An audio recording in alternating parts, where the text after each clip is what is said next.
अस्सलाम वालेकुम नाज़रीन, लाहौरी फास्ट फूड में खुशामदीद। नाज़रीन, आज हम बनाएंगे आलू के पकोड़े बनाएंगे, लच्छेदार पकोड़े बनाएंगे। बहुत ही सिंपल सी रेसिपी है। मतलब कि इसमें जो सब्ज़ियां हैं वो भी बहुत कम इस्तेमाल होंगी। मतलब कि सिर्फ आलू और थोड़ा सा धनिया जाएगा, और इसके अलावा बेसन वगैरह भी बिल्कुल जो है ना हम थोड़ा सा इस्तेमाल करेंगे। यकीन करें कि बहुत ही मज़ेदार हमारी रेसिपी बनने वाली है। तो चलिए शुरू करते हैं जी।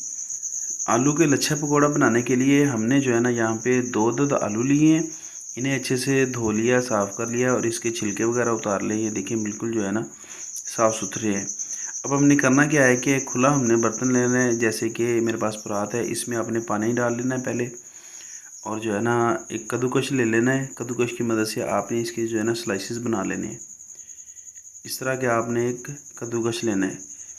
बिल्कुल आपने जो है ना आहिस्ता हाथ से ना, मतलब कि अगर आप ज़्यादा तेज़ी से करेंगे तो इसके जो है ना अच्छे स्लाइसेस नहीं बनेंगे।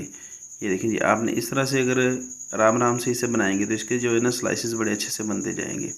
वैसे अगर आप के पास ये कद्दूकस नहीं है तो आप जो है ना छुरी से भी बना सकते हैं। मतलब कि पहले आप इसके बारीक बारीक टुकड़े कर लें, उसके बाद मज़ीद जो है ना आप इसके स्लाइसेस बनाने बारीक बारीक। मगर छुरी से क्या है कि ज़्यादा मेहनत हो जाती है, और ये जो है ना काम मतलब कि आसानी से हो जाता है। तो यहाँ पे देखें कि दो आलू थे, दोनों को मैंने जो है ना कद्दूकस कर लिया है और जो है ना पानी में इसे भिगो लिया है। पानी में भिगोने का मकसद ये होता है कि इसमें जो स्टार्च वगैरह है वो अच्छे से निकल जाए। उससे क्या है कि एक तो आलू के जो मतलब के पकोड़े हैं वो काले नहीं होंगे, रंग नहीं चेंज होगा। यहाँ पे देखेंगे जो इसका मैंने आलू को कद्दूकस किया है वो देखें जी कितना खूबसूरत और जो है ना वाइट वाइट हो चुका है। आप दो तीन पानी इसके चेंज कर लें। अगर आप दो तीन पानी ना भी चेंज करें तो कम से कम इसी पानी में आपको इसे 4 से 5 मिनट पड़ा रहने दें, ताकि इसमें से अच्छे से जो है ना स्टार्च निकल जाए। उसके बाद आपने इसे निचोड़ना है। निचोड़ना आपने इस तरह से है कि इसमें जो है ना बिल्कुल भी पानी ना हो, मॉइस्चर बिल्कुल भी इसमें ना हो, नमी ना हो। आपने कोशिश ये करनी है कि इसे निचोड़ने के बाद किसी कपड़े के ऊपर आपने इसे डाल लेना है और इसे अच्छे से खुश्क कर लेना है। और इसके बाद जो है ना आपने इसमें चीज़ें डालनी है। जैसा कि यहाँ पे मैं जो है ना हरी मिर्चें डाल रहा हूँ।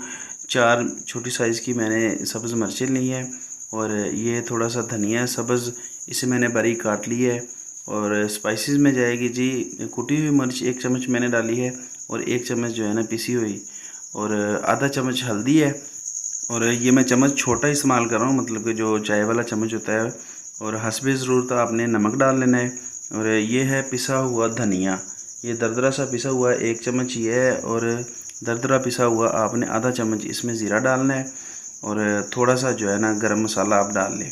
इसके बाद आपने इसमें जो है ना तकरीबन 2 चम्मच मैदे के शामिल करने हैं, और 3 से 4 चम्मच जो है ना आप इसमें बेसन डाल लें। बेसन आपने बहुत ज़्यादा नहीं डालना, जैसा कि आमतौर पे पकोड़ों में डाला जाता है। उससे क्या है कि लच्छे नहीं बनेंगे इसके जो है ना, मतलब कि ज़्यादा जो है ना आम पकोड़े की तरह ये बन जाएगा।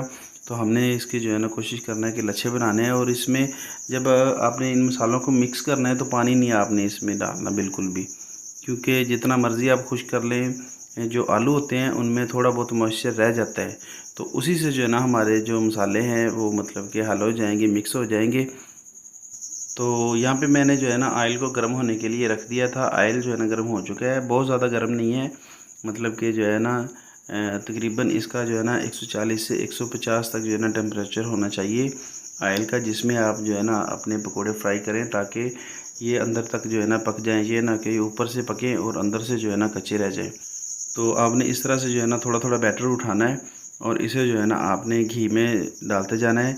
और इसे दबाने की ज़रूरत नहीं है। अगर आप दबाएंगे तो इसके जो मतलब कि लच्छे हैं वो मर जाएंगे। मतलब कि ये एक पकोड़े की शक्ल जो है ना अख्तियार कर जाएगा। इसके जो है ना लच्छे जो है वो अंदर से ख़त्म हो जाएंगे। आपने एक साइड से थोड़ा थोड़ा बैटर को उठाते जाना है, और घी में जो है ना आपने डालते जाना है। तकरीबन 2 से 3 मिनट एक साइड से पका लें और 2-3 मिनट ये दूसरी साइड से पकाएं। मतलब कि इसे जो है ना थोड़ा सा ज़्यादा फ्राई करना पड़ेगा, ताकि ये क्रिस्पी भी बने और जो है ना अंदर तक पक भी जाएं। तो पकौड़ों को मैंने तकरीबन 5 से 6 मिनट पकाया है। तो अब जो है ना मैं आपको डिश आउट करके दिखाता हूँ जी।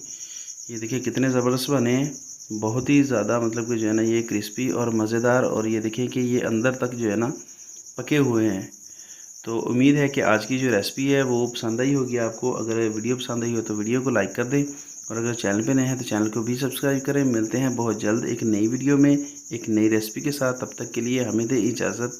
अल्लाह हाफिज़।